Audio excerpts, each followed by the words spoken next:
বন্ধুরা, আজকের ভিডিওতে কথা বলবো ওয়ার্মার লিকুইড এই ওষুধটা নিয়ে। ওয়ার্মার লিকুইডটা তৈরি করে লেজেন্ড রেমেডিস প্রাইভেট লিমিটেড এই কোম্পানি। আর ওয়ার্মার লিকুইডের মধ্যে মেইনলি আছে albendazole oral suspension IP. Albendazole যে ওষুধটা ওয়ার্মারের মধ্যে আছে সেটা মাইক্রোনাইজড ফর্মে আছে।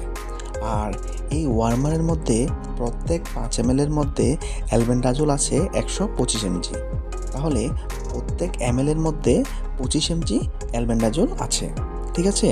তো এবার বলে দিই এই ওষুধটা ব্যবহার করার নিয়ম। তো এই ওষুধটা যদি ব্যবহার করার নিয়ম বলতে চাই তাহলে মনে রাখবেন প্রত্যেক কেজি বডি ওয়েটের জন্য 1 ml ওষুধ ব্যবহার করতে হবে 3 দিনের জন্য।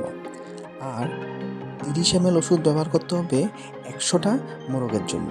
100টা চিকেন বা পোলট্রি মোরগ যদি আপনার কাছে থাকে সেই 100টা মোরগের জন্য 30 ml ওষুধ ব্যবহার করতে হবে। আর যদি বড় পশু পাখির কথা বলতে যাই তাহলে রাউন্ড ওয়ার্ম আর লাঞ্চ ওয়ার্মের ক্ষেত্রে cattle, buffalo, horse, camel, sheep, goat, pig এগুলির ক্ষেত্রে প্রত্যেক 5 কেজি বডি ওয়েটের জন্য 1 ml ওষুধ ব্যবহার করতে হবে। আর লিভার ফ্লুক্স আর রুমেন ফ্লুক্সের জন্য যদি ব্যবহার করতে যান তাহলে ক্যাটেল, বাফালো, শিপ, গোট এগুলির ক্ষেত্রে প্রত্যেক 5 কেজি বডি ওয়েটের জন্য 2 থেকে 3 ml ওষুধ ব্যবহার করতে হবে। আর কুকুরের জন্য 2 থেকে 5 ml ডেলি 2বার করে 3 দিন দিতে হবে। আর ওষুধটা ব্যবহার করার আগে অবশ্যই ওষুধটাকে ভালো করে নাড়িয়ে নিতে হবে, কারণ ওষুধটার মধ্যে সেডিমেন্টেশন হয়। বাকি ইনফরমেশনগুলি শেয়ার করার আগে চ্যানেলে যারা নতুন এসেছেন তাদেরকে বলে দিই চ্যানেলটি কিন্তু অবশ্যই সাবস্ক্রাইব করে রাখবেন এই ধরনের মেডিসিনাল ইনফরমেশনগুলি ফ্রিতে পাওয়ার জন্য। বন্ধুরা মনে রাখবেন ওয়ার্মার এই ওষুধটার মধ্যে মেইন যে উপাদান আছে সেটা হচ্ছে গিয়ে অ্যালবেন্ডাজোল। এটাই হচ্ছে মেডিসিনাল ইনগ্রিডিয়েন্ট যেটা ব্যবহৃত হয়েছে এই ওষুধের মধ্যে। তো মনে রাখবেন অ্যালবেন্ডাজোল হচ্ছে গিয়ে অ্যান্টি হেলমিনটিক আর অ্যান্টি প্রোটোজোয়াল এজেন্ট, যেটা মেইনলি ব্যবহৃত হয় ওয়ার্ম ইনফেস্টেশনের বিরুদ্ধে। তো একটা কথা আপনারা জানেন যে ওয়ার্ম বা কৃমি বিভিন্ন রকমের হয়ে থাকে, সব কৃমির বিরুদ্ধেই কিন্তু এই ওষুধটা ব্যবহৃত হয়। ঠিক আছে?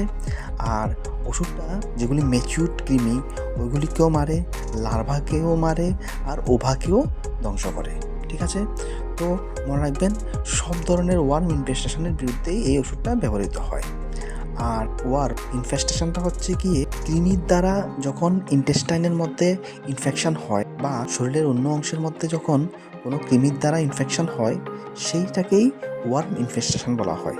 আর এটার বিরুদ্ধেই কিন্তু এই ওষুধটা ব্যবহার করা হয়।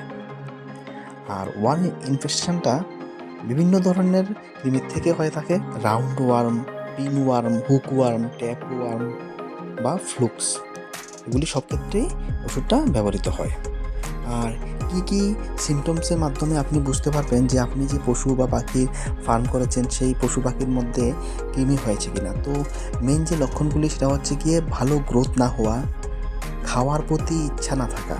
আপনি খাবার দিচ্ছেন ভালো ভালো কিন্তু খাবার একদম খাচ্ছে না, বা খাবার খাচ্ছে কিন্তু গ্রোথ হচ্ছে না, বা ঘন ঘন ডায়রিয়া হচ্ছে, বা যে মলমূত্র ত্যাগ করছে সেই মলের মধ্যে আপনি কৃমির দেখতে পাচ্ছেন, তখন কিন্তু আপনি বুঝে নিতে হবে যে কৃমি হয়েছে আপনার পশু পাখির। তখন আপনি ওষুধটা ব্যবহার করবেন যে নিয়ম অনুসারে ভেটেরিনারি ডক্টর প্রেসক্রাইব করবে, সেই নিয়ম অনুসারে সেইভাবেই কিন্তু আপনি ওষুধটা ব্যবহার করতে হবে। আর মনে রাখবেন বন্ধুরা, ওষুধ ব্যবহার করার পরে সেই পশু পাখির মাংস কিন্তু 14 দিন পর্যন্ত খাওয়া যাবে না। 14 দিন পরে আপনি ইচ্ছা করলে সেই পশু বা পাখির মাংস খেতে পারবেন।